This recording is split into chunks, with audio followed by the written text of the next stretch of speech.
नमस्ते, अभिवादन आपका इनोसेंट इन्वेस्टर के इस नए वीडियो में आपके लिए डिस्क्लेमर। बाजार की बात करेंगे 15185 की क्लोजिंग। पिछली क्लोजिंग से हम थोड़ा सा ऊपर बंद हुए हैं, लेकिन कैंडल ये रेड है। रेड कैंडल का मतलब हम ऊपर खुले और सस्टेन नहीं कर पाए हैं। कौन सा लेवल था जिसको बाजार सम्मान दे रही थी, उसको हम चलेंगे 5 मिनट की कैंडल पे देखने। मैंने आपको कुछ इंपॉर्टेंट लेवल्स बताए थे कल की बाजार वाली वीडियो में, जिसमें से एक बड़ा इंपॉर्टेंट लेवल था 15225 का। फिर से कह रहा हूँ, जाकर वो वीडियो जरूर देखिएगा। और 15225 का लेवल इंपॉर्टेंट क्यों था, आप यहाँ से भी वेरीफाई कर सकते हो और यहाँ पर भी देख सकते हो। 225 का ही वो लेवल है जहाँ पर बाजार कर और नीचे से ऊपर जब आई तो रेजिस्टेंस यहाँ पर ली, उसके बाद नीचे भी गई, फिर से यहीं पर रेजिस्टेंस ली, फिर से ली और फिर जब पार की तो फिर पार कर गई। ये लेवल इंपॉर्टेंट था। आप देख सकते हो सबसे ज़्यादा समय, चाहे वो 15250 का लेवल हो, चाहे 15150 का हो, चाहे 15200 का हो, उन सभी से ज़्यादा समय बाजार ने 15225 के लेवल पे गुजारा है। और ये साफ साफ इंडिकेशन देता है कि बाजार इस लेवल को काफ़ी ज़्यादा सम्मान दे रही थी। इसके नीचे की क्लोजिंग हम बहुत बुरी नहीं कह सकते, लेकिन एक बार के लिए अगर इसके ऊपर हो जाती क्लोजिंग तो हमारे लिए बहुत अच्छी बात रहती। अगर हम टेक्निकली इतने मजबूत ना होते भाई साहब,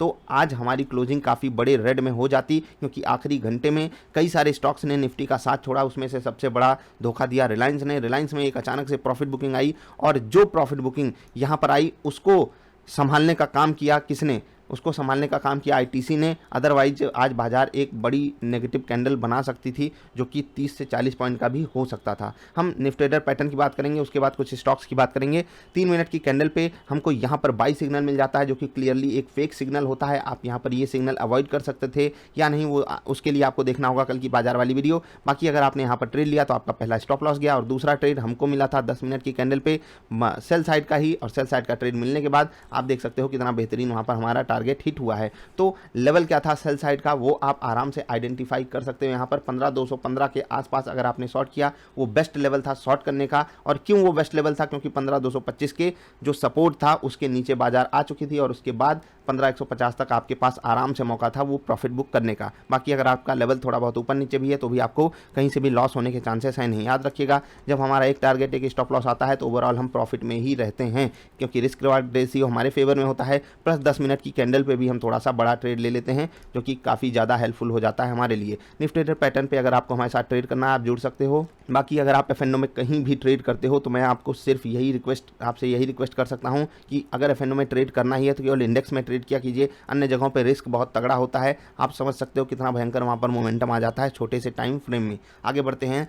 रिलायंस की बात हमने कर ली, और यहाँ पर जो प्रॉफिट बुकिंग आई वो सुबह से ही हावी थी, लेकिन आखिरी घंटे में वो जो अचानक से प्रॉफिट बुकिंग बढ़ी उसने निफ्टी को संभलने का मौका नहीं दिया। वो तो भला हो आईटीसी का, जिसने काफ़ी मदद की। इसके अलावा भी कई सारे स्टॉक्स थे जो निफ्टी को बचाने की कोशिश कर रहे थे। इंडियन ऑयल कॉर्पोरेशन लगातार कई दिनों से पॉजिटिव मोमेंटम यहाँ पर आ रहा है। स्टॉक 87-88 रुपये से 110 रुपये के आसपास आकर ट्रेड कर रहा है। 25% का भयंकर मोमेंटम इसमें आ चुका है पिछले एक महीने में, और आईओसी ही है जिसने सबसे बेहतरीन परफॉर्मेंस दी है हमको पिछले कुछ दिनों में। अगर हम पेट्रोलियम स्टॉक्स की बात करें, बाकी परफॉर्म तो सारे स्टॉक्स किए हैं, चाहे एचपी हो चाहे बीपीसीएल हो, सारे स्टॉक्स ने बढ़िया परफॉर्मेंस किया है। एक स्टॉक की एक्स्ट्रा बात करेंगे, एसबीआई कार्ड। होली पोर्टफोलियो में हमने इसको शामिल किया था और अब यहाँ पर प्रॉफिट बुक करने का समय आ गया है। 1100 का लेवल है। रिस्क रिवार्ड रेशियो अब हमारे फेवर में है नहीं, इसलिए मैं आपको यहाँ पर प्रॉफिट बुकिंग की सलाह दूंगा।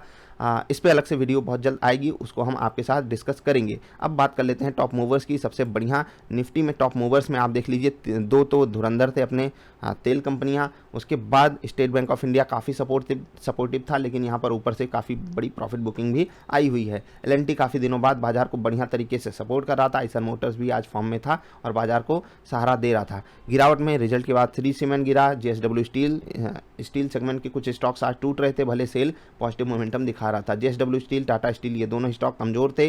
निफ्टी को भयंकर तरीके से ये भी कमजोर कर रहे थे। Britannia FMCG, Hindustan Unilever FMCG, ये दोनों ही स्टॉक निफ्टी को कमजोर कर रहे थे। उसके अलावा इंडसइंड बैंक भी था जो निफ्टी को कमजोर कर रहा था। निफ्टी नेक्स्ट 50 जो कि काफ़ी तगड़े से आउट परफॉर्म किया है आज बाजार को, और सबसे बड़ा श्रेय वहाँ पर जाता है अदानी ग्रुप के स्टॉक्स को, जो कि 5-5% के अपर सर्किट पे थे। उसके अलावा पंजाब नेशनल बैंक, गेल, पीडीलाइट इंडस्ट्रीज, ये भी बढ़िया 5-5% का पॉजिटिव मोमेंटम दिखा रहे थे। गिरावट कुछ खास थी नहीं यहाँ पर, चाहे जनरल इंश्योरेंस आईसीआईसीआई वाला हो, 2% ही गिरा। मदरसन सुमीस 2.25% गिरा। पीईएल 2.25% गिरा। पीएनजी हाइजीन 1%, 1.25% गिरा, और इंडस टावर भी 1.25% के आसपास की ही गिरावट दिखाया।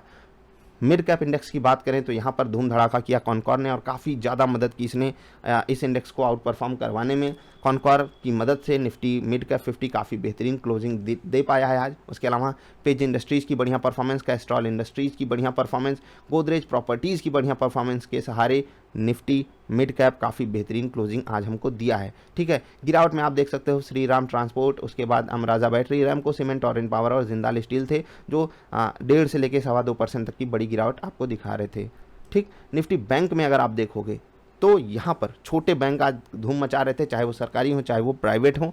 Federal bank, IDFC first bank private segment के, पंजाब नेशनल बैंक और अन्य छोटे बैंक भी काफ़ी बढ़िया परफॉर्म कर रहे थे और स्टेट बैंक तो काफ़ी ज़्यादा सपोर्टिव था निफ्टी बैंक में। और अगर आप निफ्टी बैंक की ये पॉजिटिव क्लोजिंग देख पा रहे हो तो यहाँ इन्हीं स्टॉक्स का दबदबा था। बाकी धुरंधर जो थे, इंडसइंड बैंक हो गए, कोटक महिंद्रा बैंक, बंधन बैंक, एयू बैंक, ये सब नेगेटिव क्लोजिंग दे रहे थे। वो तो भला हो कि जो बड़े वेटेज रखने वाले बैंक हैं वो बड़ी गिरावट नहीं दिखाया, अदरवाइज यहाँ पर भी हमको अच्छी क्लोजिंग नहीं मिल पाती। फाइनेंशियल सर्विसेज में गेनर्स की बात नहीं, हम लूजर्स की बात करेंगे तो यहाँ पर ICICI general insurance, PEL, Shri Ram transport, Cholamandalam finance और बजाज फाइनेंशियल सर्विसेज में बढ़िया गिरावट आपको देखने को मिली 1 से लेकर 2% तक की। तो ये था बाजार का अपडेट। आई होप आपको कुछ बात जरूर समझ में आई होगी। और जो सबसे ज़रूरी बात है समझने के लिए, अगर आप बाजार में सिर्फ निफ्टी में ट्रेड नहीं करोगे, स्टॉक का कॉल पुट करते रहोगे तो आपको तकलीफ होने ही वाली है। और अगर आपको कॉल पुट स्टॉक्स के खरीदने ही हैं तो स्ट्रैटेजी अपनी बहुत ही तगड़ी बनाइए। जो भी तरीका हो उसको आप समझ लीजिए, उसकी बैक टेस्टिंग जरूर कर लीजिएगा।